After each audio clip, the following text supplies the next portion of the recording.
நெல்லை மாவட்டம் கடையம் அருகே பொத்தான்பிள்ளை குடியிருப்பு பகுதி மக்களை அச்சுறுத்தி வந்த சிறுத்தையை வனத்துறையினர் கூண்டு வைத்து பிடித்தனர். இதுகுறித்து நமது செய்தியாளர் சுடலைக்குமாரிடம் கூடுதல் தகவல்களை கேட்கலாம்.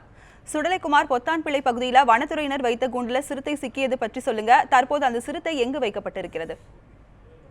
வணக்கம் ராஜலட்சுமி. அதாவது திருநெல்வேலி மாவட்டம் மேற்கு தொடர்ச்சி மலை அடிவாரத்தில் அமைந்துள்ளது. அதாவது கடையம் அருகே அமைந்துள்ளது பெத்தான்பிள்ளை குடியிருப்பு. இந்த குடியிருப்பு பகுதியானது மேற்கு தொடர்ச்சி மலை பகுதி அடிவாரத்தில் அமைந்துள்ளது. குறிப்பாக கடனாநதி என்ற அந்த நீர்த்தேக்கத்தின் அருகே அமைந்துள்ள இந்த கிராமத்தில் பொதுமக்கள் அதிக அளவில் விவசாய நிலங்களை விவசாயம் பயிரிட்டுள்ளனர். குறிப்பாக நெல், வாழை, மஞ்சள் உள்ளிட்ட பல்வேறு வகையான விவசாய பயிர்கள் பயிரிட்டுள்ளனர்.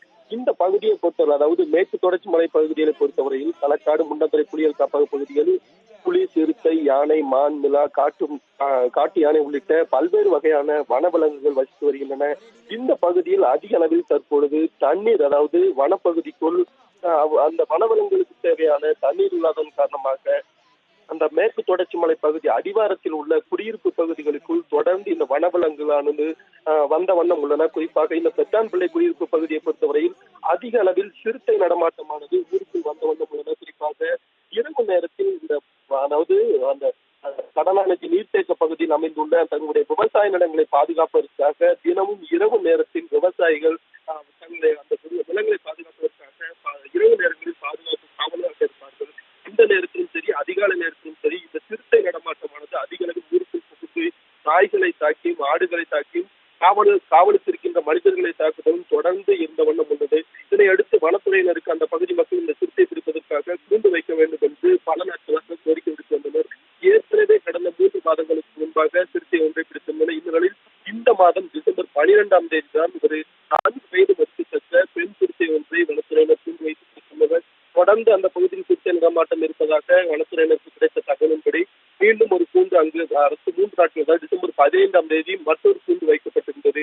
இந்த நிலையில் இன்று காலை, அதாவது தொடர்ந்து அந்த 15ஆம் தேதி முதல் தொடர்ந்து நள்ளிரவு நேரங்களில் வனத்துறையினர் அந்த பகுதியில் இரவு நேர ரோந்து பணியில் ஈடுபட்டு வந்தனர். மேலும் அந்த சிறுத்தை பிடிப்பதற்காக கூண்டு வைத்திருந்த நிலையில் இன்று காலை சரியாக 5:50 மணிக்கு வனத்துறையினர் வைத்திருந்த அந்த கூண்டிற்குள் சுமார் 6 வயது மதிக்கத்தக்க இந்த பெண் சிறுத்தையானது சிக்கியுள்ளது. இதனை அடுத்து அந்த பகுதி பொதுமக்களிடம், விவசாயிகளிடம் ஒரு நிம்மதி ஏற்பட்டிருந்தாலும் மீண்டும், அதாவது இதே போன்று மற்றொரு சிறுத்தை நடமாட்டம் இந்த பகுதியில் இருப்பதாகவும் அதனையும் பிடித்தால் மட்டுமே தாங்கள் நிம்மதியாக இருக்க முடியும். மேலும் இது போன்று வனவிலங்குகள் தங்கள் பகுதிக்குள் வராமல் இருப்பதற்கான நடவடிக்கைகளும் வனத்துறை எடுக்க வேண்டும் என்று அவர்கள் உத்தரவிட்டிருந்தனர். தற்பொழுதைய நிலவரப்படி இந்த கூண்டில் சிக்கிய அந்த சிறுத்தையை அடர்ந்த வனப்பகுதிக்குள் விடுவதற்காக வனச்சரகர் இளங்கோ தலைமையிலான வனத்துறையினர் தற்பொழுது அதற்கான ஏற்பாடுகளை செய்து வருகின்றனர். இன்னும் சற்று நேரத்தில் இந்த பெத்தான்பிள்ளை குடியிருப்பு பகுதியிலிருந்து பிடிப்பட்ட அந்த சிறுத்தையை முண்டந்துறை புலிகள் காப்பக அடர்ந்த வனப்பகுதிக்குள் அந்த சிறுத்தை விடுவதற்கான நடவடிக்கைகளை தொடர்ந்து வனத்துறையினர் எடுத்து வருகின்றனர். ராஜலட்சுமி. சுடலைக்குமார், உங்களுடைய தகவல்களுக்கு நன்றி.